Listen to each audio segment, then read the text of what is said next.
کسی شخص نے کہا کہ میں یہاں پنڈی بائی پاس پہ جانا ہے، تو میں نے کہا کہ یہاں مرکز سے باہر نکلو تو سیدھے ہاتھ ہو جانا، وہاں آگے مین روڈ آ جائے گا تو اس سے دائیں ہو جانا، کچھ فاصلہ کاٹو گے تو آگے بائی پاس ہوگا۔ تو یہ ہے ارات الطریق، راستہ دکھلانا، اس کی رہنمائی کرنا۔ تو ہدایت کا ایک معنی یہ ہے رہنمائی، لیکن وضو کر کے قبلہ رو کھڑا ہو کے ہاتھ باندھ کے جب کوئی کہہ رہا ہے کہ اہدنا الصراط المستقیم، تو اس کا مفہوم ارات الطریق نہیں ہوگا، چونکہ وہ راہ دیکھ چکا ہے تو تبھی یہاں تک پہنچا ہے۔ اب اس کا دوسرا معنی ہوگا ایصال الی المطلوب، مطلوب تک پہنچنا۔ اور وہ کیسے ہے کہ کسی نے کہا کہ میں نے بائی پاس پہ جانا ہے اور آگے میں نے شہر کی طرف جانا ہے، تو میں نے اس کو کہا یہاں سے نکلو، دائیں ہو جاؤ، پھر جو ہے وہ پھر دائیں ہو جانا، پھر بائیں جانب کی ڈائریکشن لینا، پھر آگے چلے جانا تو شہر آ جائے گا۔ تو اس کو تھوڑا سا فرق لگ گیا تو وہ شہر جانے کی بجائے وہ گجرانوالہ کینٹ پہنچ جائے گا۔ ارات الطریق میں بھٹکنے کے امکان موجود ہیں، اور اگر کوئی راستے میں بھٹکانے والا کھڑا بھی ہو، ٹریفک پولیس کا وارڈن راستے میں کھڑا ہو اور اس نے وردی وہی پہنی ہوئی ہو، تو وہ کہے کہ نہیں تم ادھر جاؤ، تو گو میں نے راستہ دکھا دیا، لیکن وہ شخص اس شخص سے دھوکہ کھا جائے گا کہ یار یہ ٹریفک پولیس کی وردی میں ہے تو یہ تو غلط نہیں بتا رہا، تو وہ اس کو کسی اور سمت گھما کے پہنچا دے گا۔ اب راستہ اگر صرف دکھلانا ہی منزل تک پہنچنے کی ضمانت ہوتا تو لوگ راستے سے بھٹکتے نہ،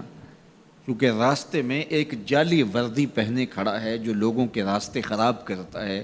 اور اس نے اللہ کی حضور، اللہ کی عزت کی قسم کر کے کہا تھا لَأَقْعُدَنَّ عَلَىٰ صِرَاطِكَ الْمُسْتَقِيمِ، مالک تیری طرف جو سیدھی راہ جاتی ہے میں اس راستے پہ کھڑا ہو جاؤں گا اور تیرے بندوں کو تیرے تک نہیں پہنچنے دوں گا، دائیں بائیں بھٹکا دوں گا۔ تو ارات الطریق میں بھٹکنے کے امکان موجود ہیں۔ اور دوسرا ہے ایصال الی المطلوب، آپ نے کہا کہ میں نے شہر جانا ہے، مجھے راستہ بتاؤ، میں نے آپ کا بازو پکڑا، آپ کو ساتھ لیا اور شہر پہنچا کر کہا کہ یہ تمہاری منزل ہے، تو اس کو کہتے ہیں ایصال الی المطلوب، مقصود تک، منزل تک، مطلوب تک پہنچا دینا۔ تو اہدنا الصراط المستقیم میں بندہ اللہ سے منزل تک پہنچنے کا مطالبہ کرتا ہے، راستہ دیکھ چکا ہے لیکن پھر بھی کہتا ہے مالک میں چلوں گا تو شیطان راستے میں کھڑا ہے، میری راہ مار دے گا، تو کرم کر، دستے کرم بڑھا اور مجھے منزل تک پہنچا دے۔ اور جب وہ دستے کرم اور رحمت برا ہاتھ دیتا ہے تو پھر منزل تک پہنچنے میں دیر نہیں لگتی۔ از خود کوئی جتنا مرضی سفر کرے منزل نصیب نہیں ہو سکتی جب تک اس کی کرم نوازی نہ ہو۔ بہلول دانا دریائے دجلہ کے کنارے پہ گھوم رہا تھا کہ ہارون الرشید نے کہا کہ اس کو میرے تک پہنچایا جائے، تو اوپر والوں نے کمند نیچے پھینکی اور نیچے والے خدام نے اس کو پکڑ کے اس کمند میں بٹھایا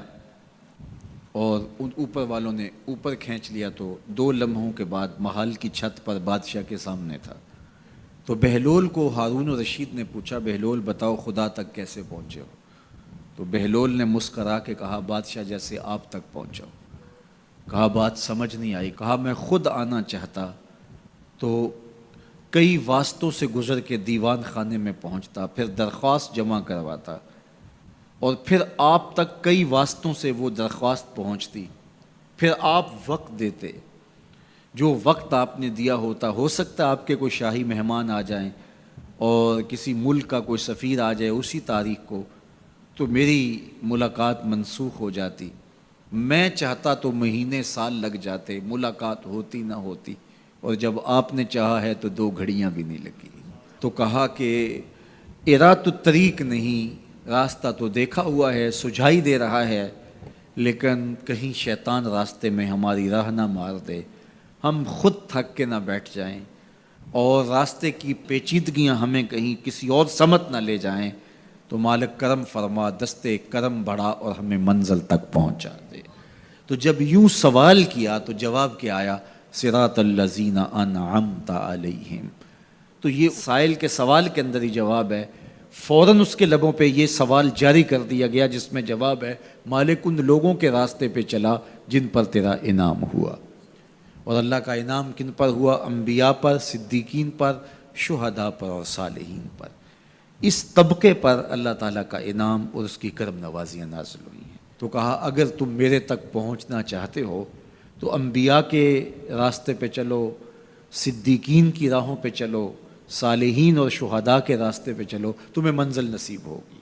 یہ وہ خوش نصیب لوگ ہیں جو میرے تک پہنچے ہوئے ہیں،